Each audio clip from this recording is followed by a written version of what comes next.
Welcome back to the kitchen now. We're with our lovely Susan Boyle of A Wine Goose Chase, her one-woman show all about wine. And what are we doing today, Susan? Today we're doing sangria. So it's a fruit punch that comes from Spain. You have a very important guest that you have to impress today. I know, so I have to try really hard with this. So I was up all last night chopping fruit, so hopefully this works. Lots of breads and grains are helping there. Yeah, it's good. It's like kind of like what Garth was doing earlier. It's a mixture of good fruit and a little bit of booze as well. So we're going to start off with a red sangria. So for this I added oranges and some plums and a stick of cinnamon, and then I doused my fruit in a little bit of sugar because you're not too sure how sweet your fruit is going to be. And because you're serving it cold, when you serve red wine cold, it tends to bring out the tannins. So that should balance them, and it should taste delicious. So plums, unusual. Plums, yeah, they're what were in Lidl last night when I went there, so it was that simple. You literally pick up, Yeah, I just picked up fruit. Very it's good, nice. isn't it? Yeah, very that, nice. you know, that's a bit like a cold mulled wine. Because the plums are quite... Because the plums are plummy quite and strong. kind of nice, so I wanted to go for something that was a little bit different and had a sense of kind of a body and a structure. What wine did you say you used? This one I used a Sangre de Torres, so it's readily available from Torres. Torres is the #1 sold Spanish wine in Ireland, so I wanted to pick something that everyone can get their hands on. And because you're making something lovely and you're going to the trouble of cutting the fruit, you might as well put something delicious into it as well. So the quality... So you can't go for the cheapest wine on the planet. You want to go for I thought that's what you did with No, cheap sangria. is good, but reasonable. You want something that you'd be happy enough to drink on its own anyway. So if you're happy enough to put it in your glass in the first place, once you turn it into a sangria and put the time into that, then it'll be delicious as well. Yes, ma'am. So there you go. Right, so let's move on to a white sangria, something we don't see as much of, because red is more the traditional. So with this one, popped in some apples and some white peaches and some lemons as well.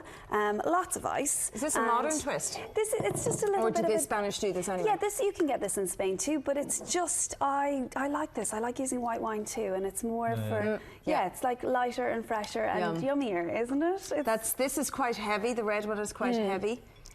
No, it is. Still lovely. No, Susan. it's lovely. true. We'll drink a jug of it. But I think this is why. I think a lot of people have been on holidays and had bad experiences with sangria. You know, it might be too sweet or it might just be too sickly. So with this, I wanted to bring something light and gorgeous and really, really nice to drink. Sorry. So you're going to take the whole of that picture and you want it right beside you. And it looks beautiful.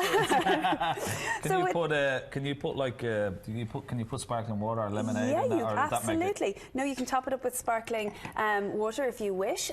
You can do the same with the red as well if you want to add a bit of sparkling water with it too. But with this that I'm pouring now, we're using sparkling wine with it. So we're doing this with the cava. No. So with this, I marinated the fruits off in a little bit of vanilla sugar, and then I used white peaches again because I was using the Freixenet cava, and I wanted something that would bring the colour out and that and not change it too much. So white peaches and cherries with this. So again, is this something that would be common in Spain? You can, or is this your twist? You'll find it in Spain. You'll definitely find it around the area that makes cava. So up in Catalonia, you'll find loads of it.